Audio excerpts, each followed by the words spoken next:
This is Alexander Playtime Williams of PlaytimeCares.com. What's up, world? This is Alexander Playtime Williams of PlaytimeCares.com. And here we have our Raw recap of April 6, 2015. So this Raw actually came from the University of Texas out in Austin, Texas. You know, their motto is keep Austin weird. I like the Austin people, very hilarious people. Commentators was JBL, Booker T, Hall of Famer Booker T. They always make sure they put the HOF on him. And Brian Saxton. You know, I still haven't figured out who he looks like. He looked like one of the characters off of SpongeBob. I'll figure that out later, but that's neither here nor there. They start off the show with highlights from WrestleMania 31. I mean, it's only, maybe 2 weeks removed from there, so they're still kind of building off the momentum that was created there. I give you my overall perspective. Overall, it was a decent Raw. Wasn't the most spectacular, you know, really no real shockers or anything that happened.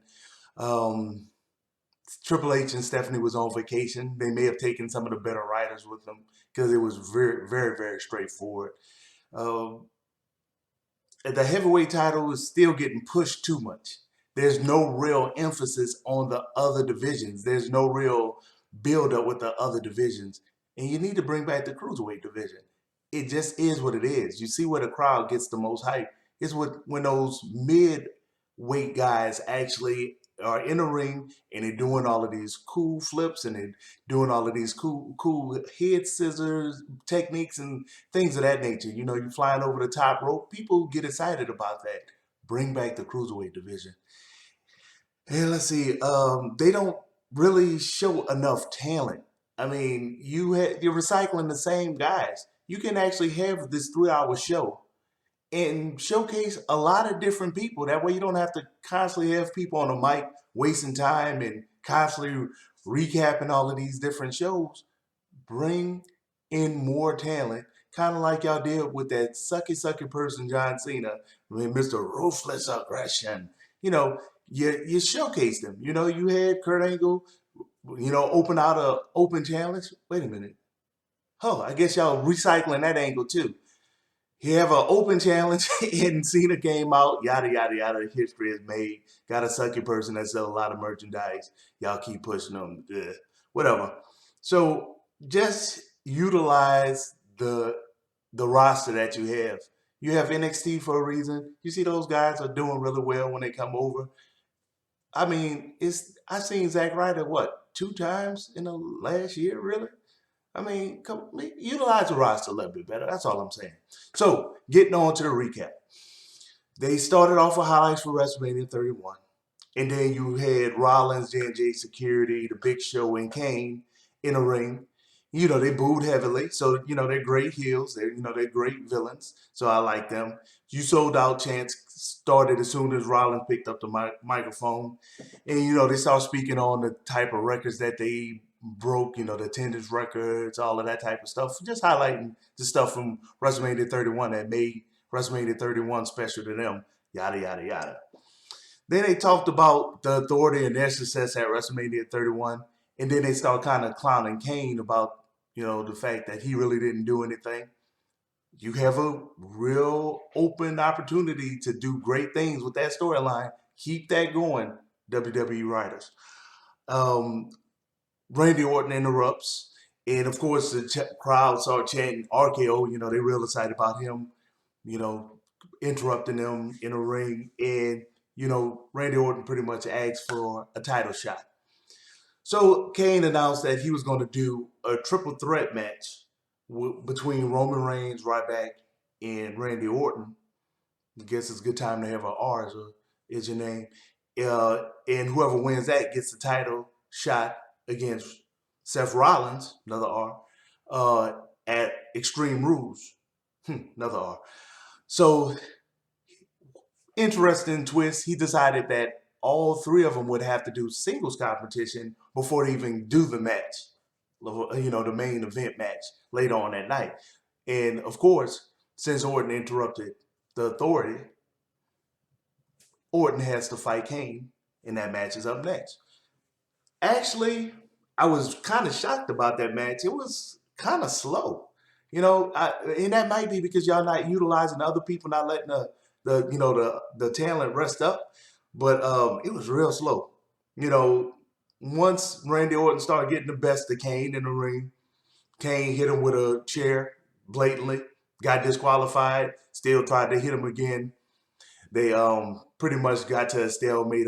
He Randy Orton countered Kane's choke slam, and then Kane got out of the RKO, slid out the ring. So Randy Orton won the match by DQ.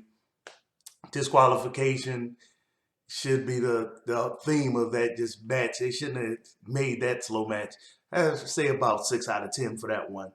Then the commentators announced that AJ Lee retired.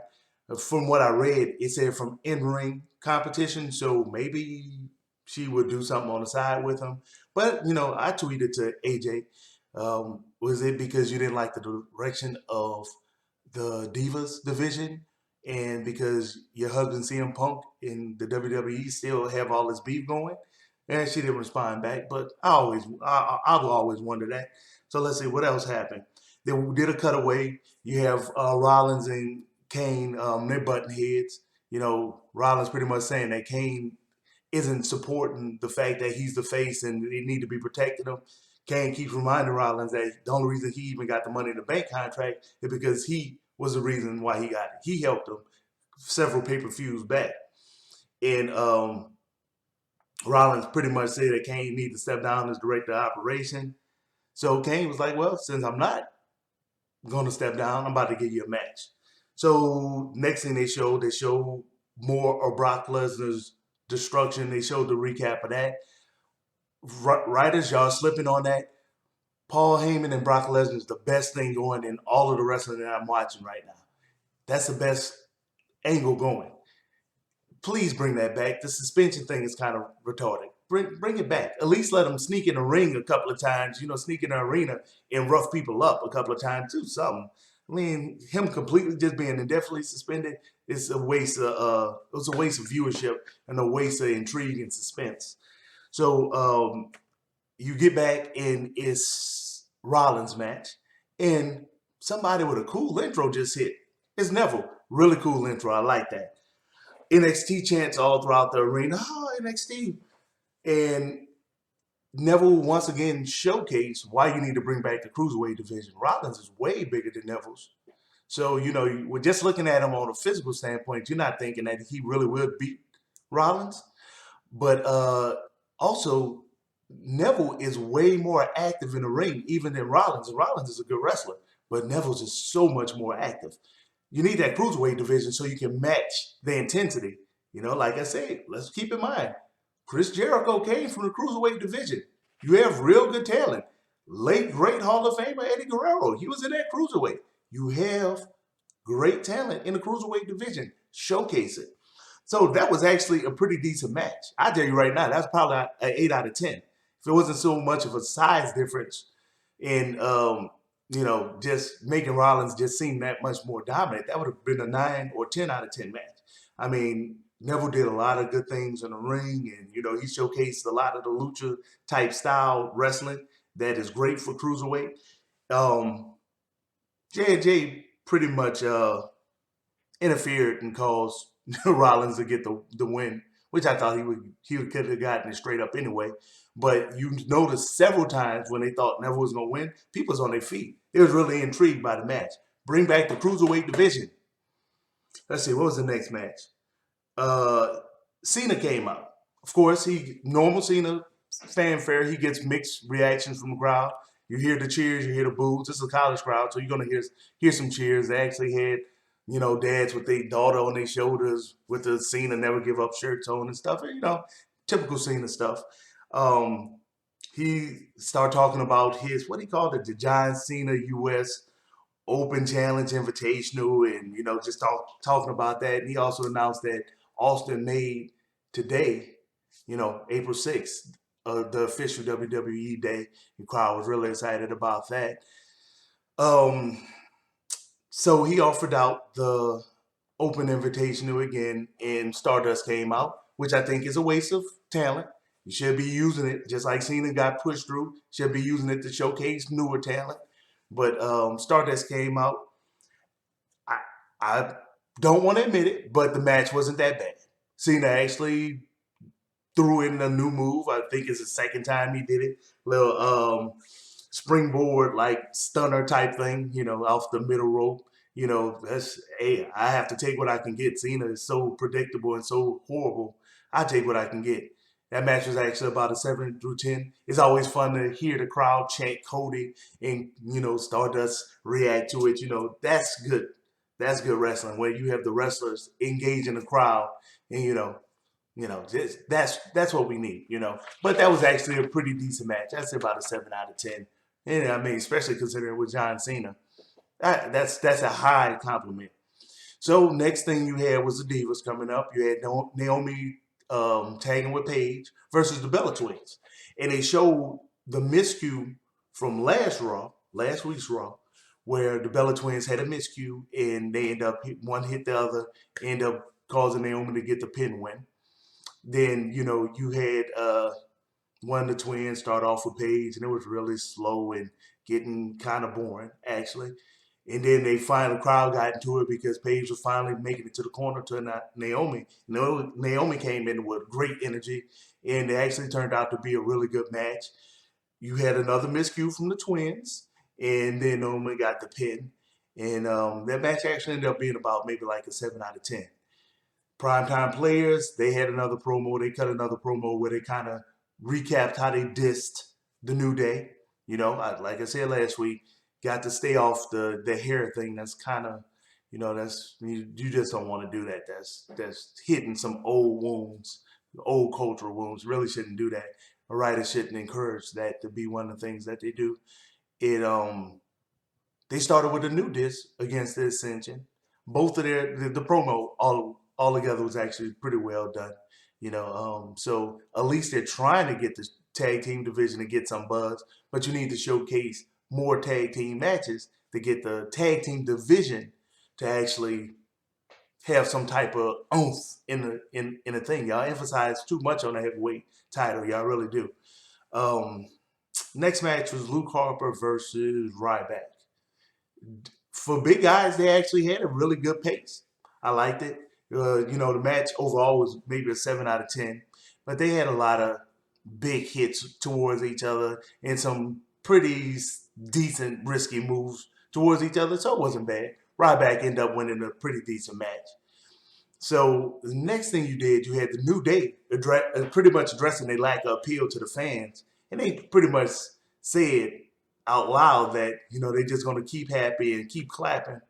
But from the facial expressions from Xavier Woods and the facial expressions from Big E, you could kind of tell like, maybe they're not going to do that. You might have a heel angle, like I said a couple of episodes ago, a couple of recaps ago. They should do the New Day. The positive. Look, make it into a new nation of domination. Just do it. Why not? Just do it. So that brought on the New Day, was going to be represented by Xavier Woods and Big E this time versus the Lucha Dragons. Lucha Dragons, they actually got a lot of good pop. The New Day was still doing their chant. And the crowd went on a New Day sucks. Constantly. They was constantly saying New Day sucks. And Lucha was like, Lucha, Lucha. Fans all into that. New Day need a new angle. They need to go ahead, stop being positive, beat folks up, be the bad guys, turn heel, Nation of Domination Part 2, bring back Farouk and have him be the leader. That'd be real cool. But the match actually showed a lot of the lucha style wrestling and how good the cruiserweight division would be if you allow it. Crowd really into it. Why not bring them back? You actually saw a glimpse of the New Day possibly turning heel when Kofi Kingston interfered in the match from the outside, and Xavier Wood was looking at him confused at first.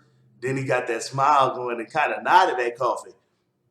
Luchas picked up the win. It was a pretty good match. It was pretty decent. 7 out of 10 still. Nothing spectacular.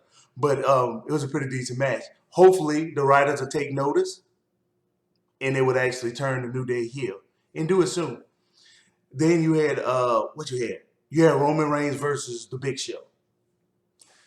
Have we ever seen that match before? Oh, yeah, they keep showing that, huh? They keep making them wrestle. It's predictable, bro. It's predictable. Nothing. It wasn't nothing different from the other matches. Would you? Why? 7 out of 10. Roman Reigns won, like he always win. Nothing predictable. Not even pushing the fact that Big Show won the Royal Rumble. Every time you see him at around the ring, he up there mimicking the Andre the Giant pose on the trophy. Let him win a match. God dog, let him get some momentum. Nope, didn't do it. Predictable. So Kane was in the dressing room and he got approached by all of the divas and they was asking him to pretty much get a battle royal for the divas going so they can determine who's the number one contender, even though they recognize that Naomi has 2 recent wins against, the divas champ. So, Kane agreed and to some high strike skrills and shrill, how do you say that word? And covering his ears and, normal stuff. So let's see. They gave an interview with Roman Reigns after that. Was a no consequence, pretty much saying, "Oh, I'm excited to be able to wrestle for the belt. The opportunity to wrestle for the belt at Extreme Rules if I win." Let's see. Sheamus hits. He has new music, so new music on the intro. People didn't know who it was at first, but he got his boos, and that started "You Look Stupid" chants, and Sheamus talked about there's no more real men in the division, and people asked him why he don't pick on people his own size. He said there wasn't anybody his own size. Mark Henry music hits. Oh, everybody excited. So it's pretty much Sheamus versus Mark Henry. They probably kind of did it from the Sheamus. He won't pick on anybody his own size thing. He tried to get out the ring. Mark Henry throw him back in. Match get completely predictable. Still was a decent match. It was kind of slow. It was a decent match though because they did a couple of cool things to each other, but it was pretty slow. It was predictable. 7 out of 10. Of course, Sheamus win. He hit him with the bro kick, won the match. Blah blah blah. Then they did another recap of The Rock and Rousey, via the interaction The Rock and Stephanie McMahon had with Triple H and all that type of good stuff. So maybe they're trying to set it up for us to have them come later on in a year. Cause I know it won't happen anytime soon because the writers suck. So, well, I don't want to say y'all suck. Well, yeah, I do. Y'all kind of sucking at the moment. Y'all have a lot that y'all can be utilizing. Y'all not doing it. So that was pretty much that. Then Bray Wyatt kind of cut a ambiguous promo saying that he watching somebody new and he's the new face of fear and all that. So interesting to see who Wyatt actually end up picking as his new targets. He got a nice little list of people that he keep targeting. So they did a Ryback interview. No real consequence, saying the same thing. Yeah, I'm excited about the opportunity to possibly wrestle for the main title in Extreme Rules. So they did, what was it? The Miz versus Mizdow. You did that entirely too soon. Should at least let the Miz sneak in and take the belt from Cena or something like that, and then Mizdow completely just get hell-bent on getting the belt from Miz to show him that he better or something. They did the match. It was no build-up. It was a decent match, though. But, it was only a 7 out of 10. The Miz ended up cheating Mizdow by rolling them up and hooking her tights and, keeping them like that. You just did it too soon. That's poor writing. RKO, he gave an interview of no consequence. Oh, yeah, I beat Seth Rollins and it was awesome and blah, blah, blah, blah, blah, blah. Pretty much saying he was excited for the opportunity to fight for the belt at Extreme Rules. Okay, we get that. Interview didn't matter any. Then you had the main event. You had Randy Orton versus Roman Reigns versus Ryback. Decent match. It's going on pretty decently. Crowd kind of engaged. The Authority show up. The crowd get a little bit more into it. Ryback gets thrown out the ring. The Authority approaches the ring. and the crowd starts to really get into it. A couple of people standing up. You can see them visibly standing up to see what's going to happen. And Roman Reigns decided that he was just going to jump into all of the authority. You know, he hit everybody. Boom. You know, authority minus Stephanie and Triple H, who's on vacation, of course. And that started the crowd kind of being in an uproar. Big Show sneaking, bah, hit him with the knockout punch on the jaw, got him, boom, hit him with a second one. Roman Reigns done. Everybody kind of spilled into the ring. The referee doesn't call a match because they need a winner for the Extreme Rules pay-per-view. And, you know, Ryback and Randy Orton kind of beating up everybody that gets in to the ring. Randy Orton takes the opportunity that Ryback just concentrated on throwing out like one of J.J. security. Hit him with the RKO, yada-da. Hit him, 1, 2, 3. He gets the win. Seth Rollins hit him from behind, boom, knock him out. And that was pretty much the gist of everything. I mean, he's standing over Orton with the belt, and it is what it is. That's pretty much it. Not a bad Raw, just not a great Raw. No real twist, no real turn. Pretty straightforward. Hey, as always, thank you for looking. Thank you for listening. Thank you for all of the comments that you do. Thank you for all of the retweets. Thank you for the feedback. Follow me on Instagram, Twitter, Facebook. It's always Playtime Cares. And hey, let me know what you're doing. Tell your people to subscribe. Tell them to follow. All that. So we can keep this going.